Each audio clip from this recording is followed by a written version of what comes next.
Hello, ladies and gentlemen, and welcome back to the Ultimate Doctor Who Marathon. This is a show where I take a look at every classic Doctor Who story plus plus a bunch of big finish audio dramas, one episode a day, 7 days a week. I do apologize for the lateness of this review.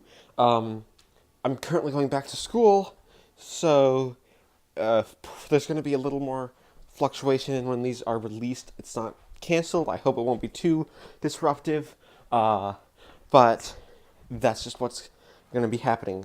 So today, on the 20th of January, no, it's the 21st of January 2019, we are starting the finale, the second half of the finale of the first series of the Fourth Doctor Adventures, the Oseidon Adventure. The Oseidon Adventure can be pretty accurately summarized as a farce. This is a story where they're playing more up the comedy aspect of the story than any of the drama. Now, there is drama there. Part of the problem with that is, well, the villain of the story that the Master's been working with, as we pick up from Trail of the White Worm, are the Crawls from the Android Invasion, which, if you've seen my video of the Android Invasion, I don't rate that story very highly. It's very dull. And the Crawls as a villain, well, they're kind of second-rate Sontarans. That's really all they are.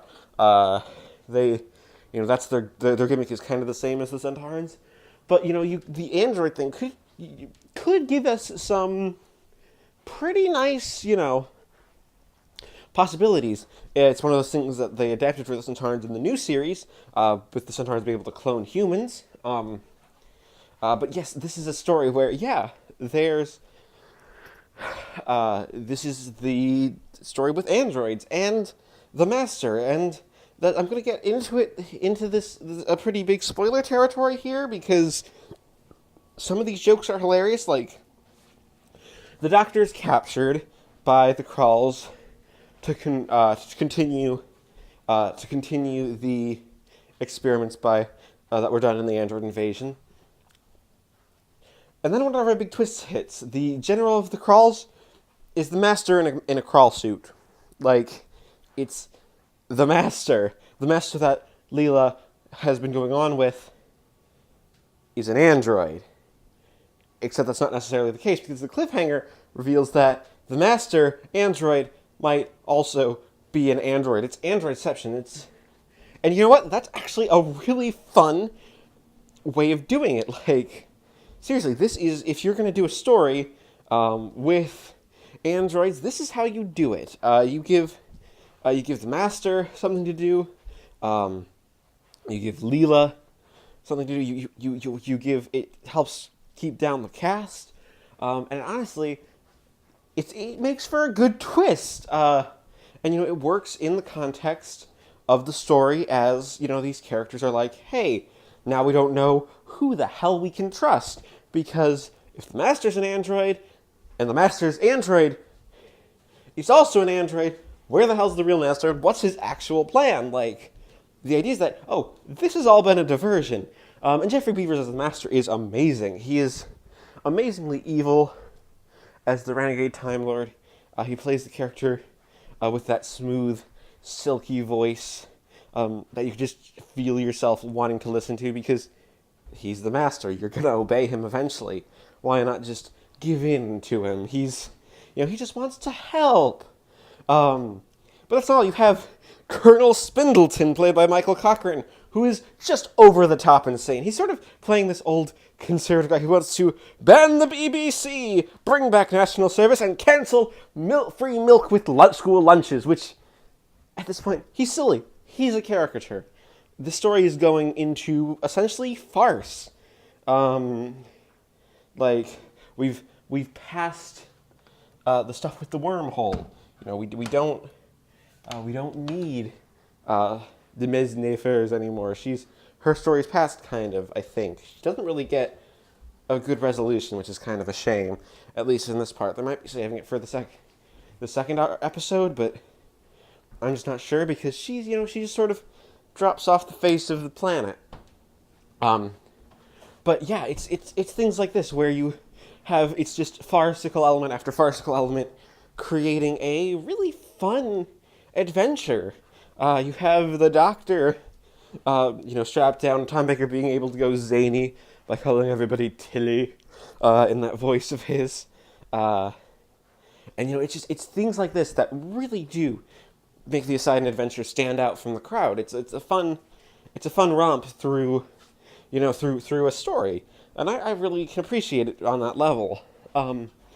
So that being said, I'm going to give the Oseidon adventure Part 1 a 9 out of 10 because it is a little slow in places, and again, it drops first. So yeah, Oseidon adventure Part 1 gets a 9 out of 10. It is the 22nd of January 2019, and I just finished listening to Part 2 of the Oseidon Adventure. The story, of course, continues from Part 1, with units showing up in the last fourth to try to wrap things up. Oddly enough, this is the part of the story where everything is kind of wrapped up on Earth, and we're now just focusing truly on the Master's plan. And the first big thing of note that I think was interesting about this story is that, the way the Master's plan works is that, the way that the Doctor and Leela can figure out the Master's plan, rather, is that they check the android double, basically the computer that made the android double of the Master, just to see if, hey, what's been deleted because this android doesn't know what the real Master is planning, so as not, have this interference. Because there's always been this thread that if there were two Masters in the same room, they wouldn't be able to work together to get a plan off the ground, because they would just be too busy squabbling with each other. Like, yes, I'm arguing my plan is better. No, my plan is better. Come on, you're completely wrong. You're a liar, and things like that. So obviously, with the Master's android duplicate, you avoid that problem, and it's a really, really clever way of avoiding that problem. But that also opens up a really nice weakness for the Doctor to, foil the plan. The idea is that the Master is going to set off this bomb of radiation that's going to mix with this other type of radiation that's on Osiris and somehow rejuvenate him. The slight problem there is that I don't really see the idea of that plan. That plan it's not a smart, evil plan. It's kind of like, oh, you're just going to blow up radiation to rejuvenate yourself? Like, it's not clever. It's not very smart in any way. It's just kind of silly. It's a silly, evil plan, and it doesn't actually feel like something the Master would really think of. It doesn't feel right to me that, this is the Master's big plan. It's that I'm going to blow it up. I mean, yeah, it gives some decent drama about it, but it doesn't work for me. It's almost too silly, and silly isn't bad, but it's just really laughably silly. Like, you're gonna blow up a bomb because reasons. Like, there really isn't an explanation as to why he's gonna blow up this bomb and why it works. It's like the Doctor even says, you won't be able to control the radiation. Listen to Planck's second theorem, which may or may not exist. Again, it's a plan with way too many risks. I get that the Master is kind of desperate at this point to, get an actual body back that isn't decaying. Especially because this is supposed to, for the Master, this takes place right after the Deadly Assassin. And his plan with the Eye of Harmony that didn't work, because of course it didn't work. It's we've already had that story. It's one of those things where the Master just doesn't work as the villain. The villainy falls flat. That's not to say there isn't anything good about this story. There's a lot of good stuff here still. Alan Barnes still writes a pretty fun farce. Spindleton is still a lot of fun as a character, especially because he's like every time he realizes he's able to rub his two brain cells together to be like, well, wait a minute, maybe this plan's gonna get me killed. The Master's like, hi, I am the Master and you will obey me. And it's like, yes, well, there's also this lovely craft about oh, that's what the first Mrs. Spindleton said, in regards to his lack of intelligence and just sort of an idiocy in the character.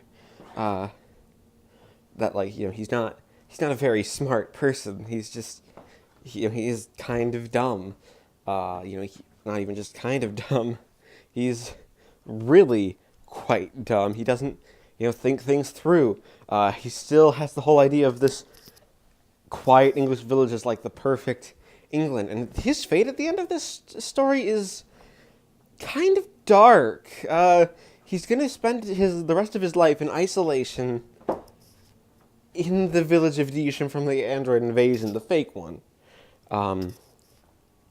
Just thinking about that it's kind of totally creepy, because like almost like he's given up on just living life and has no enjoyment. It's really quite sad for this character who has been honestly very farcical, very no one's gonna take me seriously because I'm the over the top sort of villain character, sidekick to the villain at least of the story.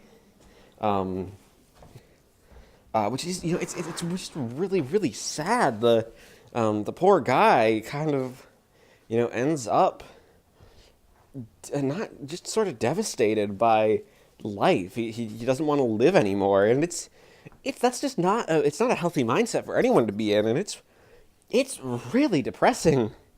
Really odd for this story, which has been up and funny and comedy and haha, we're doing a comedy story with the Master and Crawls, to end on this sort of somber note. Before the Doctor and Leela move on to other adventures, there's also some really nice stuff with Unit, actually. Sort of showing they're kind of incompetent without the Brigadier, because the excuse given is that the Brigadier is in Canada. I feel like the Brigadier would probably have given a presence if Nick Courtney had not sadly passed away at this point. But yeah, he sadly has already passed away, so when this audio was produced, so sadly they couldn't use him, which is always a shame. Especially bringing in Unit for a story where the Brigadier would be perfect. That being said, there really isn't much more to talk about for the Oseidon Adventure Part 2. It kind of fizzles out. It's a good episode. It's just not as good as the stuff that's come before it. So I'm going to give the Oseidon Adventure Part 2 a 7 out of 10. And we averaged the 2 episodes to give the Oseidon Adventure a final score of 8 out of 10. Thank everybody for watching this installment, even if it's late, of the Ultimate Doctor Who Marathon. Please leave a like, comment, and subscribe if you haven't already, and join me next time when we take a look at the one bonus release from Big Finish that features the 4th Doctor, Night of the Stormcrow.